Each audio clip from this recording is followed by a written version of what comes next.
Hello, I'm here with what will probably be the most important trick of the trade that I'm ever able to share with you. Whether you're fostering or supplement feeding puppies or kittens, this trick can be really life-saving. When kittens are newborn, puppies as well, they're very lightweight. They only weigh ounces, just a few ounces, maybe 3 or 4 actually, some a little more, some a little less. And they are really able, with that light weight, to hang on to the mom when they're nursing. They can actually exit the baby nest with the mom when she goes to eat or to the litter box. And sometimes this is just a really bad thing because the mother acts as a vehicle for the baby to be transported to another location that is not a warm element that they're used to. The danger is that the place that the baby's dropped off can lower their body temperature, and if a baby is subjected to this for very long, it's a very, very bad thing for a newborn. They need to be able to hold their body temperature, or else you may lose that baby. This brings me to my trick of the trade for you this week. I call it my safe haven. It's like an additional rescue area or a second chance in the event that the babies are holding on to the mom and she exits the baby nest. It gives the babies, in this particular case that I'm going to show you today, an additional 18 inches or so of second chance space that they could drop off and still not be in any danger. This is my first suggestion for creating your own safe haven. You will need 2 heating pads, and you will need 4 or 5 towels. You will need a Rubbermaid container about 6 or 7 inches tall and maybe like 18 by 24, something like that. And you're going to need a roll of tape also. I like packaging tape. It's nice and strong. And it's wide, so that's what I choose, but you could use masking tape or whatever you like. First thing I'm going to show you is my baby nest. I'm going to create my baby nest here.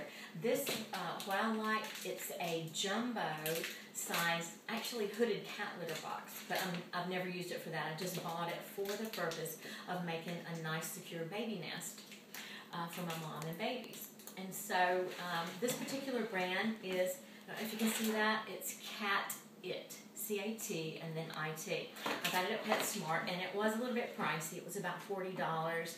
Maybe that you can find something else that's less expensive. But I do like this size a lot, the jumbo, because it gives the mom and the babies a really nice amount of space. What I do is I take 1 towel, I put it in the bottom, and then I don't know if you'll be able to find this or not. They are a little bit hard to find. This is a heating pad that you would use like on an arm or a leg. It's rectangular, and let's see, it's probably about 14 or 15 inches long. It's not much longer than that. I do like to use this small one as an extra little source of warmth in the very front of my baby nest. You can see right here. So it's only going to cover about 4 inches in the very front. The rest of the area back here, this is usually where mom and babies are going to migrate to, the back of the baby nest. I like to have this little heating element in the front because many times if you have several in a litter, then there's going to be 1 or 2 that inevitably get rooted out by the others. And so the babies, being that they depend on the mom's body temperature to maintain their own, they really need some sense of warmth. And so if they are rooted out, they're able to come to the front and have a nice little area to still stay warm. So the next thing I do is I take 2 thicknesses of towel, only 2. That's all you need to be between the baby and the heating element, the babies and the heating element, okay? You also only want to put your heating pad on low. Never ever be tempted to go any higher. Don't care if it's winter time, summer, spring, or fall. Don't ever be tempted to go any higher than that, because being too warm is just as bad as being too cool for babies. You don't want either one of those.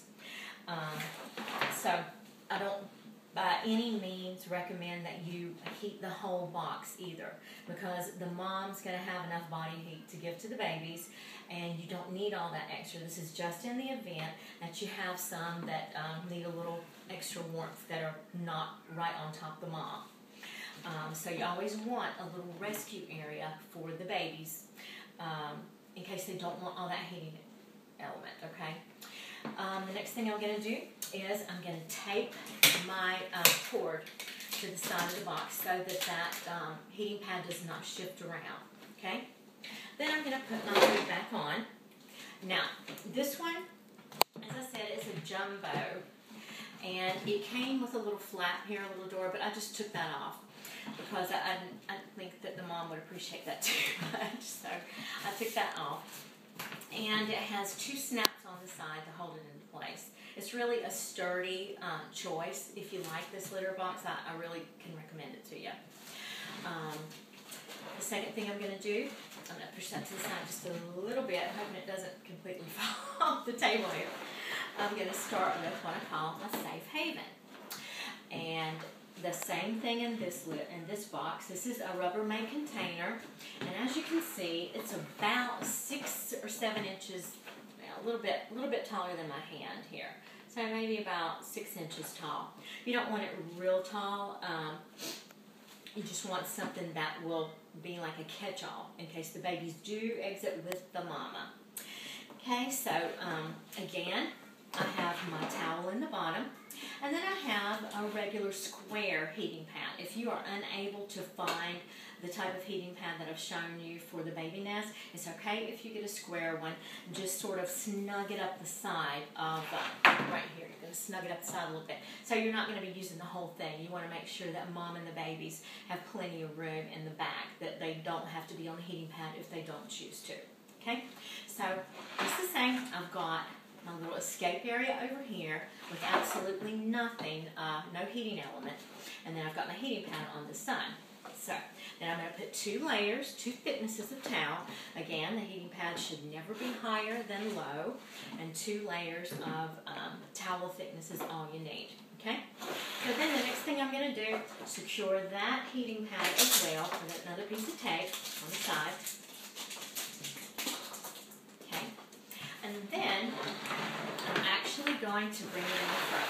Now, depending on where you situate your safe haven box and your baby nest in your home, could be that you want to snug them away in a closet.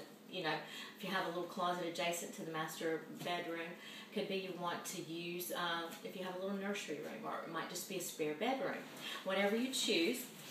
The next thing that I do is this has a lip on it. This particular one has a lip on it. And so I will come straight down on to the safe haven box right here in front of it.